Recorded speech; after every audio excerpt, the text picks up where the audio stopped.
When you click Print Item Labels, a file will automatically download to your device. You will see the labels arranged in the exact order they will print. All you need to do is click the Print button, insert the label sheets into the printer, and the labels will print correctly. Once the printing is complete, remove the labels and place them on each of your products. You can place the label anywhere there is open space on the packaging.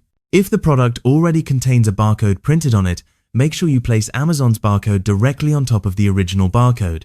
Some new sellers often ask why they should cover the product's existing barcode or why they need to add an Amazon barcode at all if one already exists. Amazon does not force you to apply their barcode to every item. However, I strongly advise that you always apply Amazon's barcode to every single unit you send. Let me explain the reason. Imagine that you and I are selling the exact same item. I send 5 units and you send 5 units.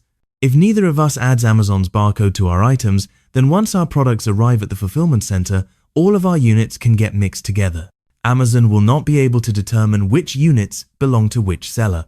If I accidentally send 4 defective units while your units are in perfect condition, Amazon might give my damaged stock to your listing and place your perfect units into my inventory. This could result in a financial loss for you. All of this can be avoided by simply attaching the Amazon barcode label.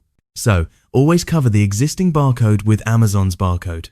If the product has no barcode at all, place the Amazon label anywhere suitable. For example, this product has no barcode, so I applied the Amazon barcode right here.